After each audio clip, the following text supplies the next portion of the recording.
really need to get together and let our voices be heard. This is Buffalo What's Next. I'm Jay Moran. I'm Bridget Jaipal Valenza. I'm Dave Debo. And I'm Thomas O'Neill White. After May 14th, how can we afford not to talk about race? About education, about segregation, about humanity. Since the dawn of this nation, racial violence has existed. The way we have designed our society has a big hand in what occurred in that Tops Market. The suburban area, everywhere. We must work and teach our children. We need to make sure that we put more funding in our programs that help prevent gun violence and more money into art. If we're going to have some real healing, we've got to have space to tell some uncomfortable truths. Today on Buffalo What's Next, a visit to St. Luke's Mission of Mercy. Located on Walden Avenue near Sycamore, it's an active place in the heart of one of the city's poorest neighborhoods. After spending time there, two takeaways emerge. The needs of those served run deep, and the commitment of those dedicated to serve runs just as deep, if not deeper. This is Jay. Hi. Hey, how you doing, this is Charlene. She's one of our missionaries. Nice to meet you. And Charlene is in charge of our baby room. Oh, yes. Wow. Which is right in here. We can bring you in a minute. Right. And who, if you don't mind me asking, who is this, Charlene? One of the guys that I'm babysitting for, Terrell. His dad working, and I'm like a nanny. Yeah, taking care of him. Just a little baby here. 3 months. I'm 3 months old. I call him little man. Why can't I think of what That's Charlene Mallory. She's expertly holding 3-month-old Prevail. And she's wearing a Buffalo Bills wristband. I like this too, by the way. Thank you. Yes, I'm a big Buffalo fan. Me too. Yes. I love them. I can't wait. I know. Yeah. So how long you been here? 24, I think it's for 24 years. 24 years? Yep, we got baptized here, me and my 3 kids and my sister and her 4 kids. So at least they lived one good year I did. Oh, okay. Yep, so I met Amy and I gave my life to the Lord. So that's what I'm here to do. You love doing it? Oh, I love doing it, yeah. Sorry. St. Luke's Mission of Mercy is home to a school, recovering addicts, homeless men. It's also where 1,400 meals are prepared and distributed each day, along with clothing, baby supplies, and more. The former church was purchased 28 years ago from the Buffalo Catholic Diocese and transformed into St. Luke's Mission of Mercy. Amy Betros is still running the mission, and she sat down for a conversation in another busy place, the office she shares with many others. What can you remember about what it was like here 28 years ago? Wow, same way it is now. I mean, when we came here, it was like the worst area of Western New York. And a lot of violence, crime, it's a lot of drugs, a lot of mental illness, and then, as we were here, you could see the difference. And then, and I'd say over the last couple years, it started getting bad again. But we're blessed here. I mean, it gets bad, and we get affected, but it's not really right here, because I think for people, this is their safe haven. This is their place where they get their food. You feed people. Jesus came on earth, he fed people. Taught them. Feeding people is a great thing, because if they're not afraid of where they're going to get their next meal, if they're not afraid that they can feed their children, or like you see, get the diapers and formula for their kids, if you're taking care of people, there's a certain respect they have for you. There's this, in Scripture it says, even the enemies of a righteous man will respect them. And you could see it. I mean, they love us. We love them. We've earned their love.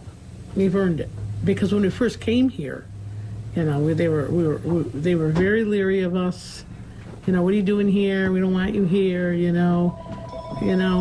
I'll tell you a story. It's great. When we first got here, we were so excited because we were going to have all the kids and give them a place to be. So we took the 2 garages and we fixed them, put a refrigerator in there and furniture and stocked it. And then we invited them to have it like a clubhouse. So the first day, they came in, they destroyed everything. Every single thing. What are you going to do? He says, clean everything up. Clean it all up. Get rid of everything. Leave it empty. Next day, the kids came. And I opened it up, and it was empty, you know. And they looked at me and said, you're not going to kick us out? I said, no, I just thought you didn't like what we had in there, so now it's empty and you can stay in there. You know, and those kids today that did that, they're all married. They are not married, but they have their children. Some of them are married, you know, and kids go to school here. So, you know, they grew up learning unconditional love, you know, and I think they're just better for it. So I guess I learned really early on, you know, that love and forgiveness and mercy, that's why it's called St. Luke's Mission of Mercy, is really the way to go, because they're wounded, or they've had bad experiences, or their home life isn't good, but they have a place where they can come where they know they're just loved for being them. Because Jesus loves us all. So, and what we do is with Jesus, you know, from Jesus with love. And that's why they don't have to jump through hoops. That's why we don't fill out forms to give them formula and diapers. That's why they can come and get their meals for their families. And then, you know, if someone isn't doing the right thing, I don't have to worry about that. God will take care of that. My job is to take care and love everybody who comes here. And we have wonderful people all around that does that, you know, and I think you can see the fruits of it. Because you're helping a lot of different groups. You've got babies, and you've got school-age children, and then you've got men living at the Lazarus House, and then we have Gospel Village across the street, which is the village for women and children. And I know we're working on raising the money to build. They have here a Build Promise, right, which is going to be a facility just for men, and 63 bed swing space like we did for Cold Blue, if we need it. But there's no real place for men like that. They'll have a laundry facility. They can take showers. We'll have breakfast, lunch, and dinner over there. They come in at 8 at night. They leave at 8 in the morning. But then we'll open as a refresh center for men on the street who don't come in, who just want to take a shower, help them with their, you know, wash their clothes. And the difference, and I think the best part of it is we've partnered with like 20, 25 different organizations that will come in to help the men.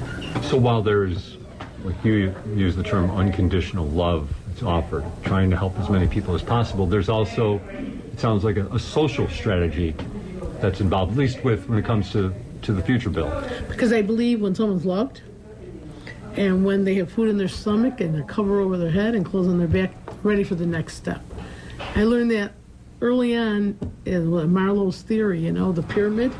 Your basic needs have to be taken care of first, and then you can go on. And then in human nature is you want to keep getting better. And that's really what happens here. I mean, a lot of the mothers that we helped early on, now they're all working 2 jobs, they got a car, their kids are doing things, because they want to get better. I mean, I believe people do want to do it. You know, but if you're depressed, if you're addicted, if you're abused, it stops you from growing. It's been 28 years since you've been here. Do you even recall your life before you came here? I'm telling you, everything I did in my life prepared me for being here.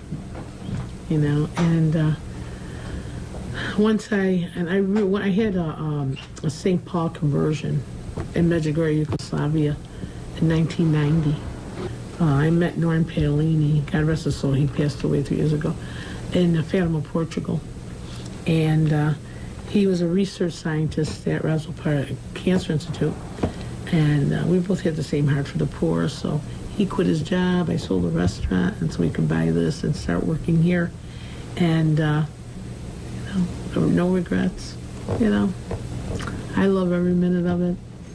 I can't believe it. So sometimes it's just like timeless for me. So much can be focused on what's wrong with the neighborhood and what's wrong with the community. Mm-hmm. What's right, what's good. Tell me about this. I love this neighborhood. You know, it's funny because a lot of times you can live in the suburbs or somewhere and you don't even know who your neighbors are. One of my joys is to sit on the porch. You know, like after I'll just sit there and people will go, "Hi, Amy. Hi, Ma. How you doing? Stop and talk." Everybody knows everybody.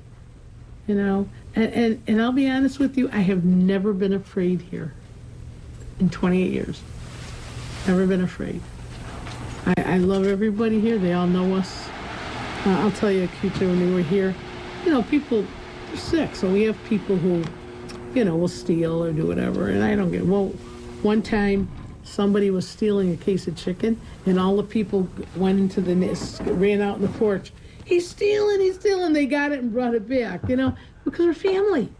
I mean, that's what I think people don't understand. It really is a family. When you know everybody who's living around you, you know, they all come here. And, you know, we used to have, I mean, the pandemic stopped a lot, and we're trying to reopen again now. But when we, we never stopped during the pandemic. We gave out food. We did 500,000 meals during a year. That's a lot, ain't it? And we have, and a lot of it, for a period, was just us. I mean, in the beginning, I was out one day and someone was crying. I go, "Honey, what's wrong?" "I don't know where I'm going to be able to get meals for my kids." I said, "Listen, as long as we're open, you'll never worry about your kids." I said, "Come with me." I said, "See, this woman's got 5 kids. I want you to give her 6 meals every day." That's it. That's what we're here for. And now, you know, and then as it went on, and you saw addiction rise again. I mean, I have people that were clean 20 years who relapsed. I mean, it's sad, and we're helping them get back on track. But we would take meals out. We were they go down Broadway, a lot of heroin addicts. We give them a meal. Go down to where the park near the bus station. We give them meals there, and give meals at East Utica has a train station. We go there and give them meals. So we were doing up to 150 people, which is 300 meals. We would take out after we do this. The different volunteers would take it out for us. So you obviously rely on people donating whatever. What do they donate? How can they donate? What do you need? Money. It costs us $25,000 a week to do what we do. Feeding people, between the food, the containers, the everything, because I won't give them junk. I try to give them a balanced meal. We always make sure they have a couple, so they cost money. Everything's gone up, and so money is always the big thing. And the thing is that, I think people have a misconception that, okay, now the pandemic is calming down, so you don't need it as much. I may actually do more now than the pandemic. But that's because inflation, food costs, gas and transportation.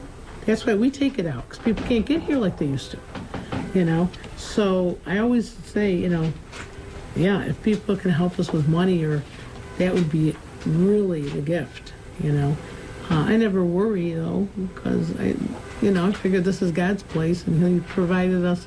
Last year, it cost us $1.4 million in food. So, and I anticipate this year will probably go up over $1.5 million.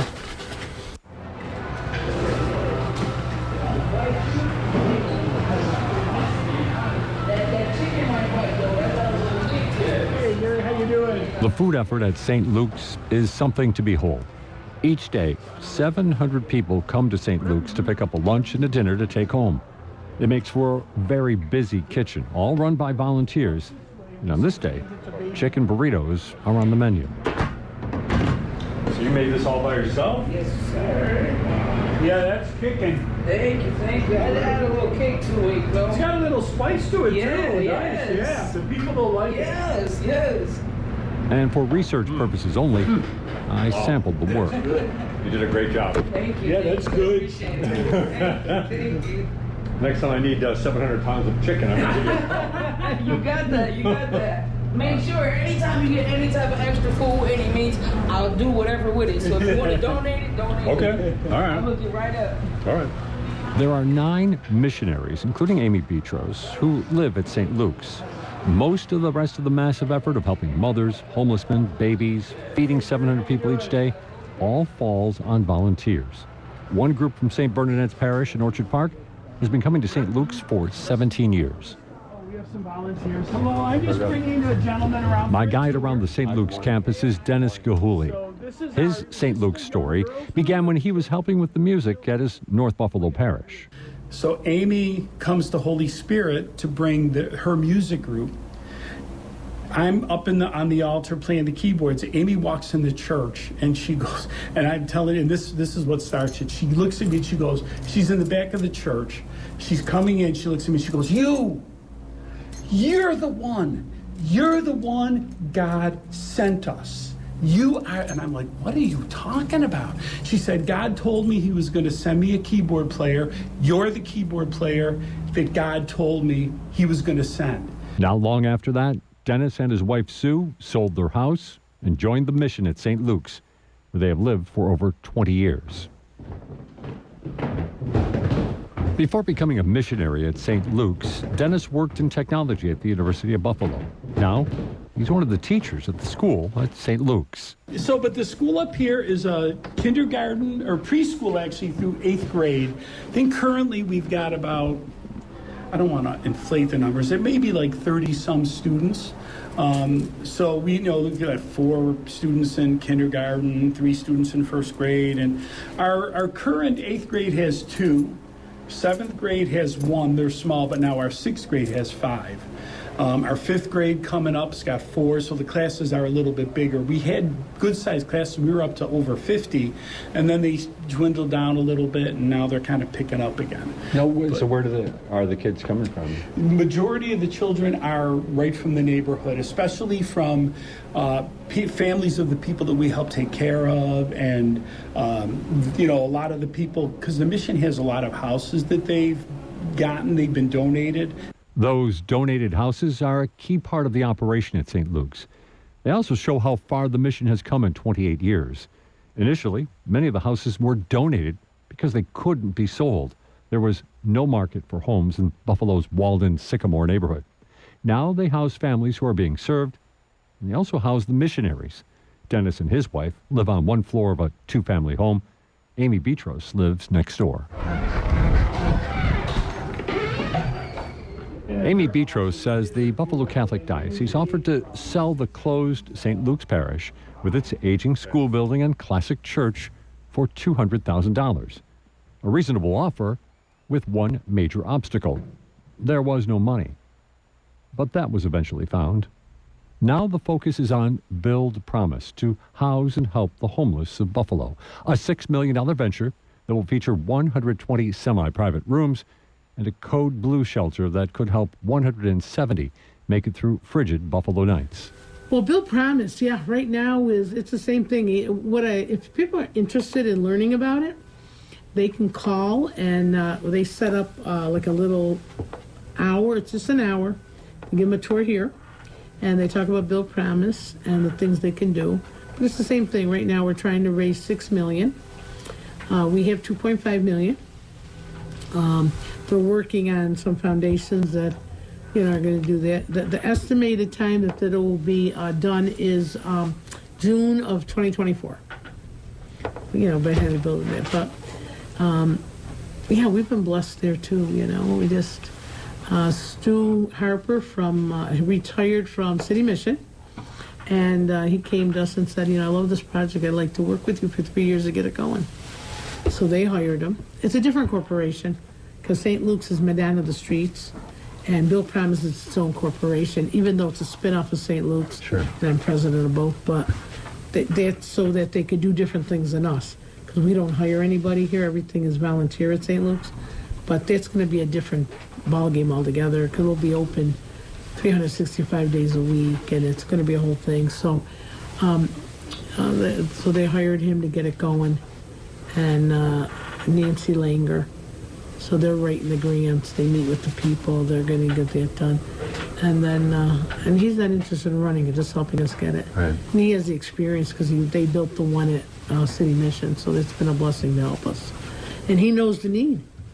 I mean, they're already, City Mission does it, yeah, but like I said, they still are short, and so I think this is going to be really, really a big help to the city of Buffalo, Western New York.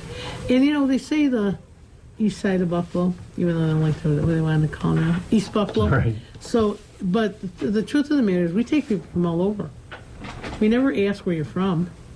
We don't ask any of those. If there's a need, you take care of the need. Especially on the holidays, you see they come from all over. We do our food.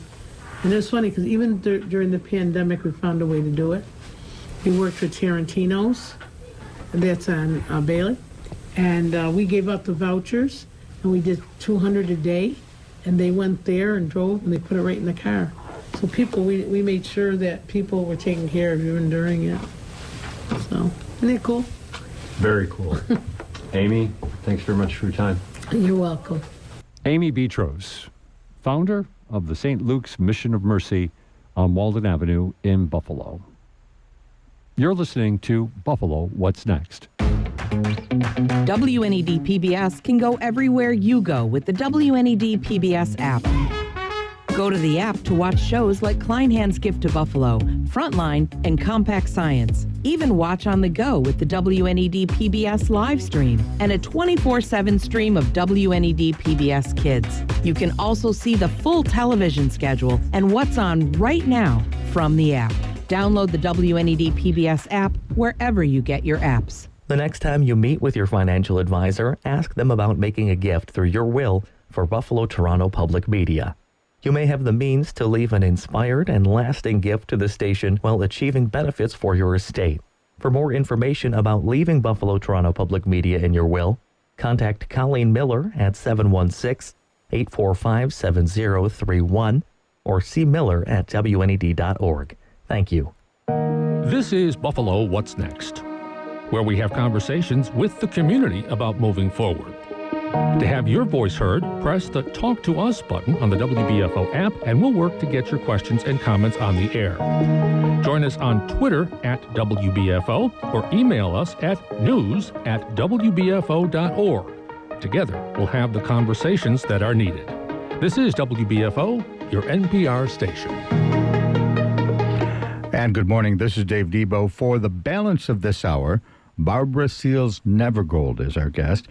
Many folks, of course, might know her as the former president of the Buffalo School Board, but I think there's also an abiding history there, or a love of history there. She's been involved with a lot of historic projects around the town and is indeed researching more of them. What is the intersection between the two of them? How does it come together, especially in light of our discussions about what happened on May 14th? Much to get to. Dr. Nevergold, thanks for being here. Oh, thank you for having me, Dave. Talk to me. I do want to draw a little bit on your experience, obviously, as an educator. Talk to me about the concerns involving not necessarily physical safety, but mental safe space in school. This is the first time we're headed back to school after the shooting. Are kids' heads in the right spot? Well, I'm not sure. I truly can say I'm not sure. I think certainly that teachers and other educators in the school district are aware that the children who know about this massacre that happened at Tops have been traumatized. They're frightened of open spaces or closed spaces. I mean, I think all of us, not just the children, but the adults as well, have lost that sense of safety. You can't go into a supermarket. You can't go into a Walgreens. You can't go into the bank or to the movie theater and not have some anxiety, some anguish. And, with children, they're not so likely to talk about that. They may express it in other ways, but as adults, we need to understand that that our children, have lost a sense of being safe in their own community. Following the remote learning era of the last year or two in the pandemic, I mean, certainly children lost that time to be together with other children. There were children who certainly have a sense of isolation because they weren't able to be with friends. They weren't able to have opportunities to socialize, to have fun.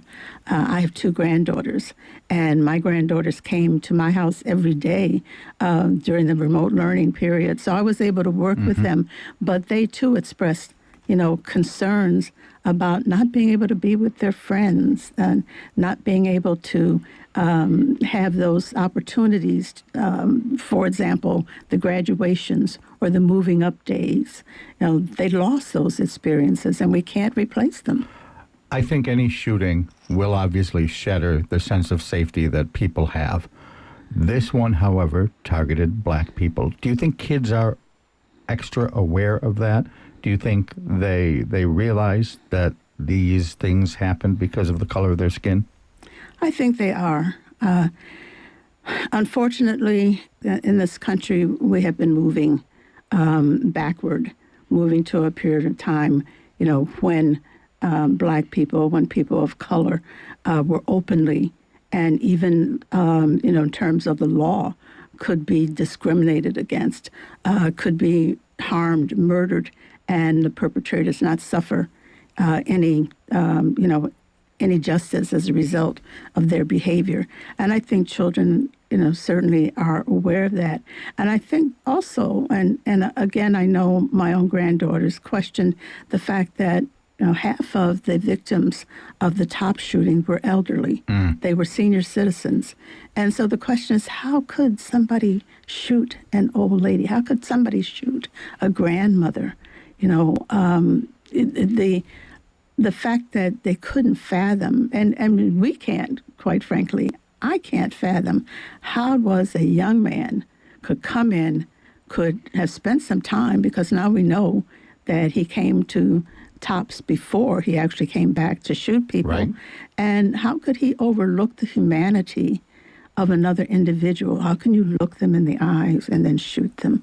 And so the children, and it may not have that kind of specificity in terms of thinking about the whole process that this man undertook before he committed these murders, but they do look again at the victims and the faces of the victims, and they see their grandmothers and their aunts, and their uncles and their grandfathers and fathers. And so, it could be a family member.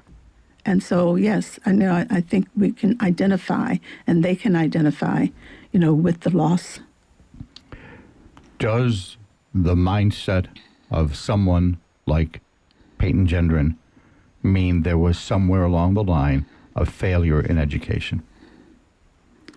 I won't put it all on education, most certainly not. We don't know what his family upbringing was. We don't know what other kinds of influences in the community. We don't know what the influences of the internet, the social media. Sure. We do know certainly that children are on social media much more, that those who, themselves have not been able, I guess, to have close friends or have friends, have relationships, have spent a lot of time on social media. And I think that has warped. We know that many children really are harmed by the time they spend on social media, by the impressions, by the ways in which their thoughts are influenced. So I think when you look at this case and look at other cases, we're going to find that there are many reasons why children have developed, and adults too have developed, the kinds of racist thinking and ideology that we see in young people today. And when you say there are many reasons, I imagine you're saying that in any different shooter, in any different person, in any different racist, there are probably a plethora of reasons how they got there. Yeah, I'm saying I don't think we can pinpoint one reason. I think there are many reasons that, again, influence the development of anyone's. And as I said, particularly when we're talking about racist ideology, some of that has to do with the fact that there's ignorance about the life and the contributions and the achievements of other people, such that they are devalued because there's this thought that, well, they never contributed anything, and so we don't have to really care about who these people are because they're meaningless, or they have nothing to justify their their existence. And I knew we would get there eventually. I can't have you in this room without talking about history, the importance of history. I always thought some of it was culturally responsive, the idea that these kids need role models, and that if there is no one in the curriculum that looks like them, they don't feel as good. I get that, but it sounds like you just introduced another angle to it, that by learning about the history of people who have achieved things, we are better suited to recognize their humanity. It is a lot easier to not otherize them. Exactly. Because they become real people who, oh my God, invented Charles Drew, blood circulation, that kind of thing. Exactly. I mean, the whole issue, at least certainly for me, and I know for many others, is that history is not only important to the people whose history we're talking about, but to those who are outside of that group. Again, because of the human factor, because of the fact that if I don't know you, if I don't understand how you fit into the fabric of this world, of this nation, I won't appreciate you. I won't understand that you have, just as I have, good stories, not so good stories, aspiring stories, inspirational stories. And too often, I think that gets overlooked. And again, when we think about some of the history in this country, particularly as it applies to marginalized people, those histories are lost. Those histories aren't told. Those histories aren't considered part of American history. And they are.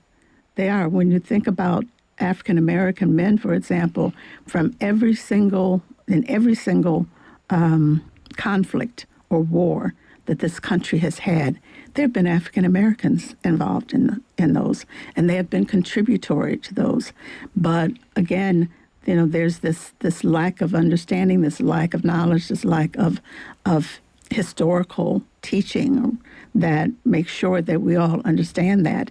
And it's important, not just for the Black children to see themselves in the history, but it's important for other children to see Black people and to see Hispanic people and see Indigenous people in the history and understand that American history really is a combination of all those people. And I think that's a part of the discussion that I haven't heard as often as the idea of creating role models, the idea of it being important for African American children to see African Americans in history.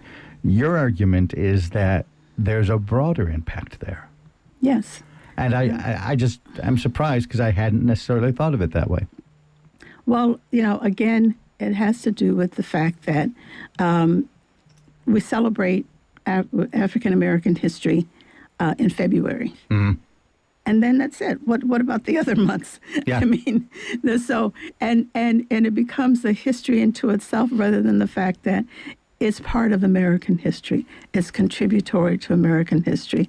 And so we need to understand that this country was built on the work, on the contributions, on the achievements, and even on the failures of all of the people who are part of this country, not just some of the people.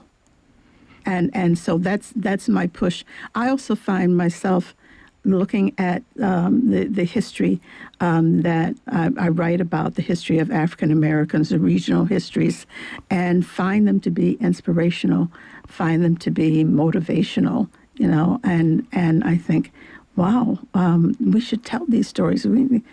People should know these stories, know about these individuals, know about these events.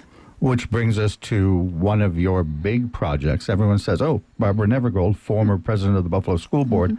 Long before that, you were the person, along with Peggy Brooks Bertram, yes, that created this whole uncrowned queens and eventually the uncrowned kings initiative. For those who are not familiar with it, give me a quick primer. What is that?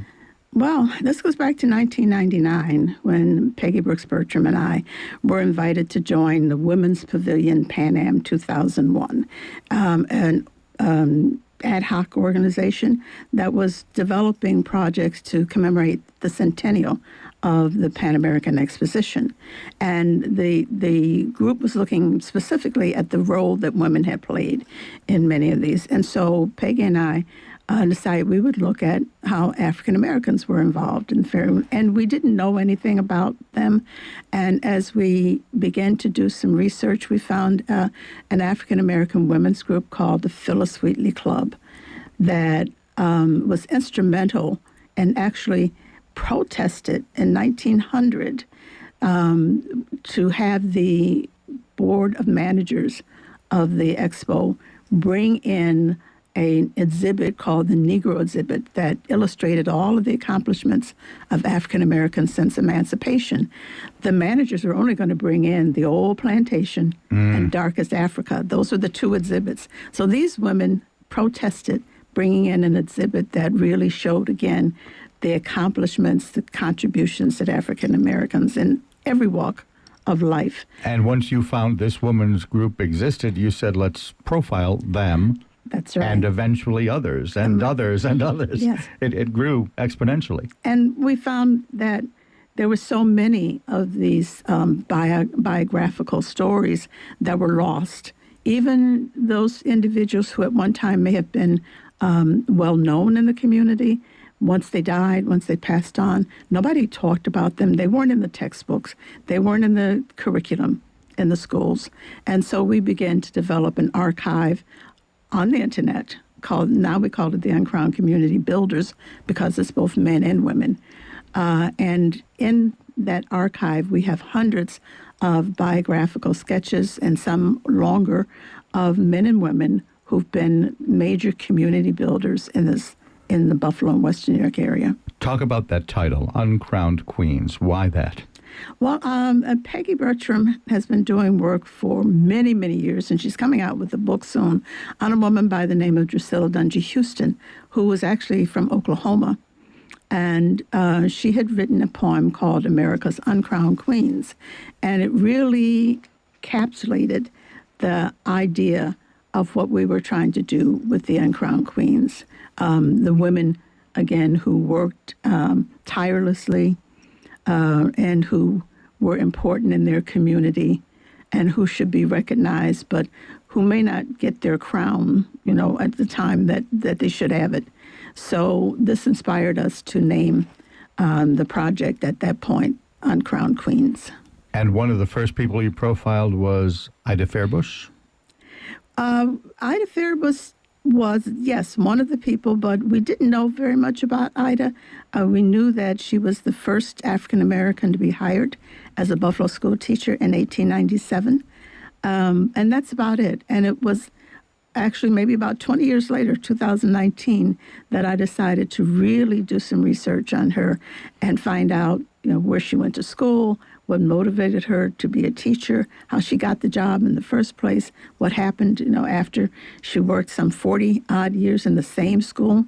So I've written a more fleshed-out monograph on Ida Fairbush's life. How do you do this? I dabble in genealogy, and I've heard, obviously, that it's a lot harder for African Americans because there aren't records. Mm-hmm.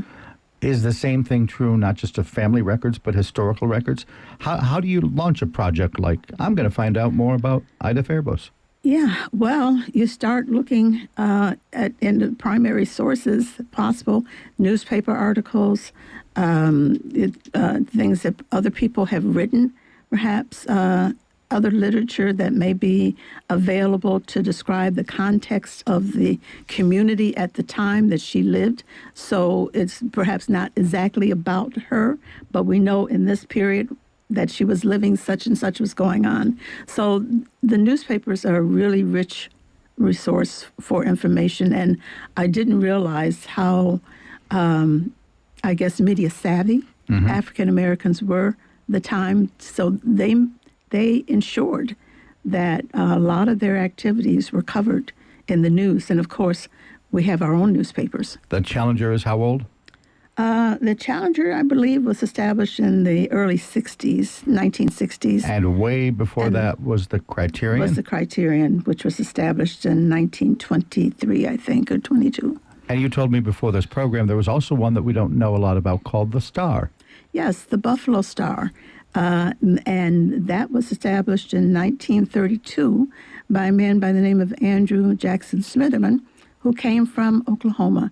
And by now, we have the story of the Tulsa Race Massacre of 1921. And Mr. Smitherman was one of the principals in Tulsa at that time. He had a newspaper there called the Tulsa Star. He was actually indicted in Oklahoma as an inciter of that the race Tulsa massacre. race. Wow. Yeah, and lived in Buffalo, came to Buffalo in 1925 because, of course, he was run out of Oklahoma. They would have arrested him, and who knows what would have happened beyond that. But very little was known about him. He was very prominent in Buffalo when he worked here as a community advocate. His newspaper was published until he died in the 1960s. And I've done a lot of research on his life. Again, a person whose history is prominent and should be known, but was not. And so it takes some work and a lot of hours going through materials. He even ran for Buffalo City Council briefly. Yes, he did. Wow. Yes, he did. Dr. Barbara Seals Nevergold is here. We're talking about history and the importance of history. Again, in light of everything that's happened in the city of Buffalo, certainly a little bit of looking back at May 14th, but also the things that happened beyond that. We'll be right back. We're going to talk more about specifics that can be added into curriculum. And also, we'll talk a little bit personally, too, about Kat Massey, one of the victims of the shootings. I know was a friend of yours, an acquaintance that you had worked with. So there's much more to come. Stick with us. This is Buffalo What's Next on WBFO. Donations come in many forms: a sustaining membership, a one-time gift, even that extra vehicle you no longer need. Learn more about the advantages of donating a vehicle. Here's how. Go to WNED.org/vehicles. Watch the WNED PBS original production, If Our Water Could Talk. Buffalo would not be here if it weren't for the water. Our water defined our history, and it will define our future. Everybody's got a new hope for Buffalo, and it's all about water. If Our Water Could Talk, now streaming on YouTube and the PBS video app. Get all the trusted local news you need right to your inbox each weekday morning with the WBFO daily email. Visit WBFO.org to sign up today. This is Buffalo What's Next, where we have conversations with the community about moving forward. To have your voice heard, press the Talk to Us button on the WBFO app, and we'll work to get your questions and comments on the air. Join us on Twitter at WBFO or email us at news@WBFO.org. Together, we'll have the conversations that are needed. This is WBFO, your NPR station. And this is Dave Debo. Today's discussion is one for all those history nerds out there. I'll raise my hand and admit freely.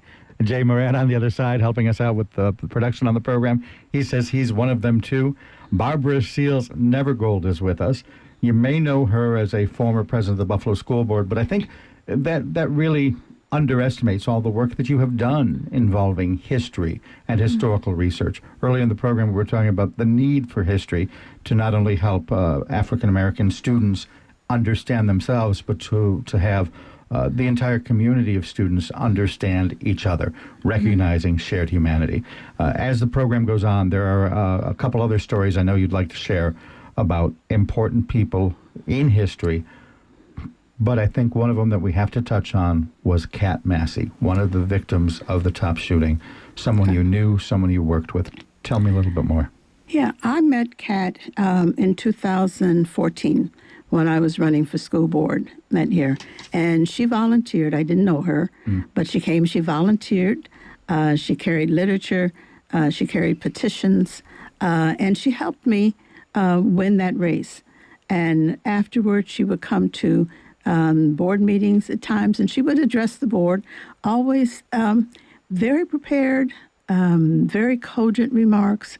It has been noted, she's written for the Challenger and the Criterion. She would write editorials for them. And so I always appreciated how organized she was, how level-headed, and how she did her homework. So when she came with an issue, we knew that she had put some serious thought behind it and had some research behind it as well. Other profiles have said she was really very irrepressible, too. Not dominant about it, not nasty about it, but certainly there pressing her point. Yes, that's right. She was very direct. In a good way, it sounds. In a good way. In a good way. No, she was not, I would say, assertive. The difference between aggressive and assertive. She was assertive. And she was a pleasure. She was an absolute pleasure to work with. And this kind of loops back to what we said earlier about your Uncrowned Queens initiative. There were people in this community, she's certainly one of them, just doing things in their own way, accomplishing things, moving the community forward. Community builders, you called them. Yes, that's right. That's right. And we came up with that term, community builders, just because, again, that's what they were doing. They were developing the blocks to build a community. When we look at the history of African Americans in Buffalo, it goes all the way back to the initiation of the town of Buffalo and the city of Buffalo.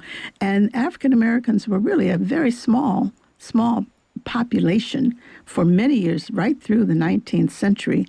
Only about 1% of the population were African Americans. So say after the Civil War, 1865, Buffalo had about 80,000 people in their population. 800 of them were African Americans, and yet there were churches, there were businesses. Only 800. Only 800. Wow.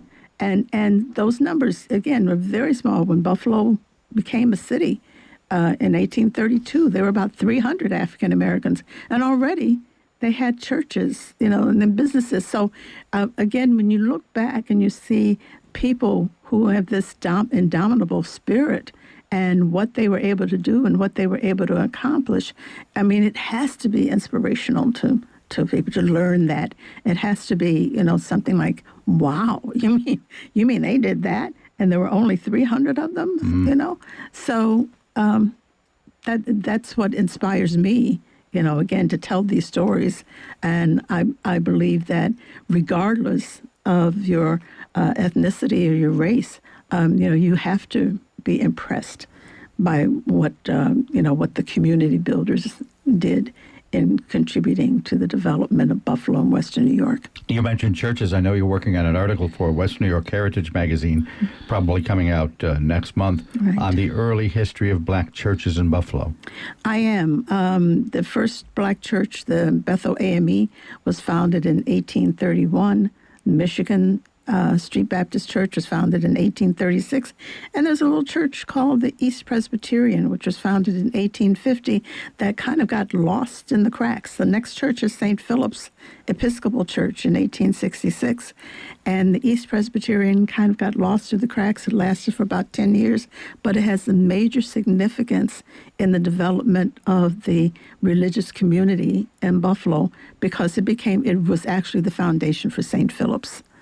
So I've worked on that history and continuing to refine the story. And religious leaders certainly have a role in community building.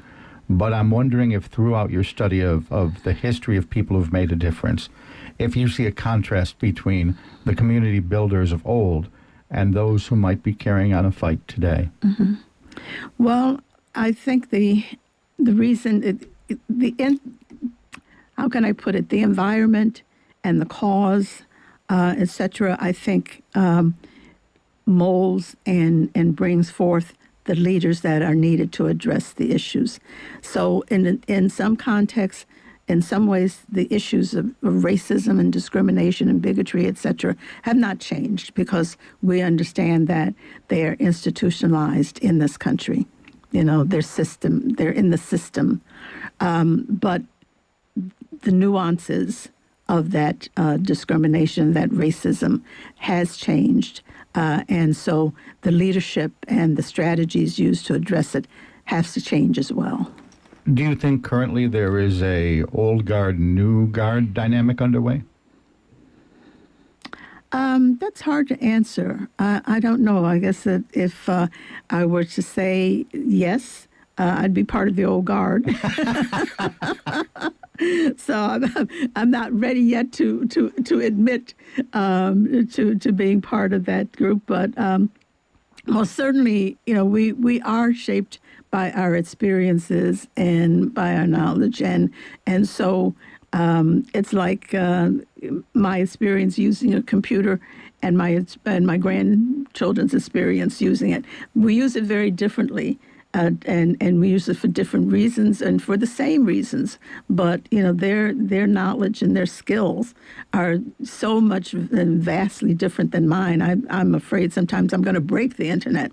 So most certainly, I think that there is an old guard and a new guard emerging. And as in all at all times when there have been social changes, it's been brought about by the young people. We need the young people in the struggle, in the fight. They have the stamina. They have the resources of the new strategies. And so we need the new guard.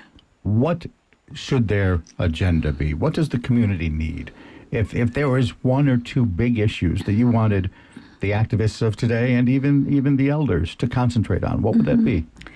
I think making sure that our voices don't get lost, and that the voices are heard, and that there's room made for everyone at the table. I'm working now on a project regarding Shirley Chisholm, who had if I can quote it correctly, a statement that if they won't make room for you at the table, bring your own chair. Yeah, exactly. And so, I think it's important to have as many people at the table and to make sure that the voices are heard, and that we don't forget. We have to remember what is happening now, the incidents that are shaping this community and changing. And if nothing else, the tragedy at TOPS, has brought out the fact that there are many, many voices in this community, and they all need to be heard, and there are many needs that this community has, and they all need to be addressed. There are many individual needs, and I think a lot of the discussion about them also looks at the structures or the way that those needs were created. Mm-hmm. Is there something structural that needs to change? Is it integration? Is it housing? Is it health and health disparities? What structural system is in place that you would love to just topple? Well, I think you've mentioned several of them. And, you ask if those things had changed over the years. Probably not, because of the fact, again, when you look at the disparities, those disparities are magnified by the group, by the marginalized group that they impact.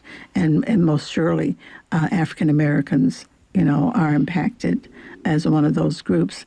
And so, I think that we have to look at how we change, how we address the issues of housing, how we address the issues of employment, of health care, because in a sense, addressing health care, for example, also helps you address how children learn. If they're healthy, if they have the nutrition, they'll learn, they'll be able to learn better.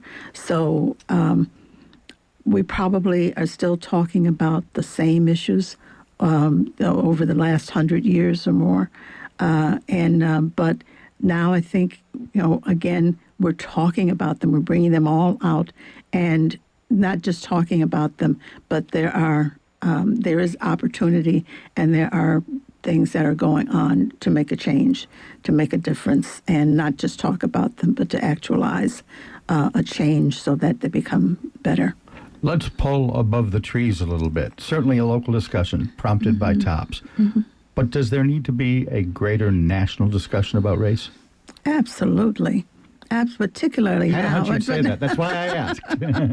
Well, we talked about what's happening in some areas of the country where books are being banned, where teachers are being severely restricted in terms of what they can teach. Mm-hmm. And you shared with me that there are school districts now where the teachers cannot talk about the massacre at Tops. On this program a couple days ago, Leah Watson from the ACLU shared that. She said that there are districts across the country, not here in New York State, obviously not here in Buffalo, but there are districts across the country where they purposefully did not talk about the Tops shooting because those districts had rules about the way you talk about race. Yeah. And rather than cross a line that they weren't sure what it looked like, rather than stray into a gray area, they said, I'm just not going to talk about this. Yeah, I can understand that because the pushback or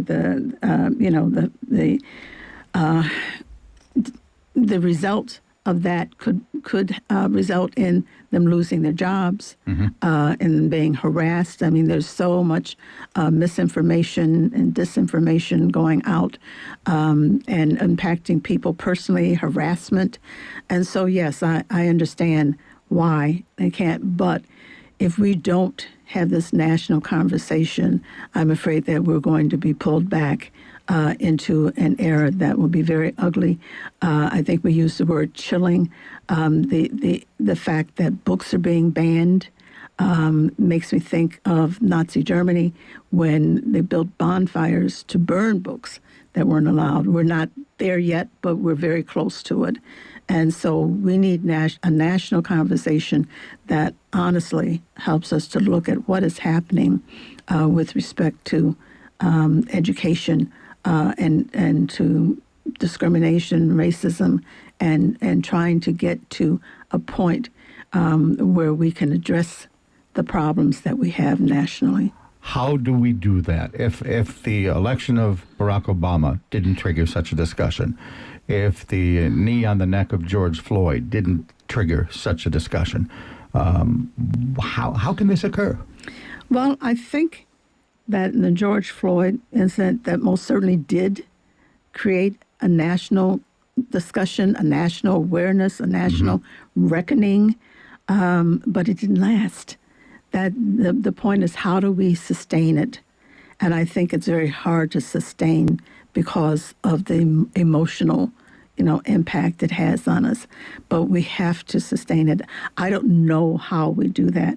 I think that it certainly comes down to a spokesperson or several spokespersons. We had Martin Luther King. He was able to drive some national response.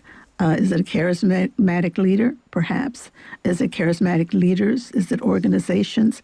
I think we're still searching for how do we sustain those conversations so that change can be made. And my last question in many of these interviews is one that almost everyone answers the same way. Are you optimistic? I haven't heard your other guests. They almost all say they are. They almost all say they are. I'm on the fence. I'm on the fence only because I think that this is going to take time. This is going to take a lot of time. I don't know that I'll see it in my lifetime. I'm hopeful and prayerful that it will come about, but I think it's going to take many years and a lot of sacrifice on the part of people who want to make sure that we don't slide back totally into where we were in pre-Civil War. All right, and to wind up the program and again sort of put the underline on it all, I know you had a quote that you wanted from mentioned from Marcus Garvey. Yeah, this is from Marcus Garvey having to do with history, and it says, "A people without knowledge of their past history, origin, and culture is like a tree without roots." And so I want us to have roots. I want our children to have roots and to understand their history, their culture, and their place. Dr. Barbara Seals Nevergold, thanks for being here. Thank you. This is Buffalo What's Next. We'll be back with an encore program tomorrow, but we'll continue the discussion. Don't worry, we'll have it each day, or each weekday at least, right here at WBFO and WBFO HD1 Buffalo, WOLN Olean, and WUBJ Jamestown. I'm Dave Debo. Thanks for listening.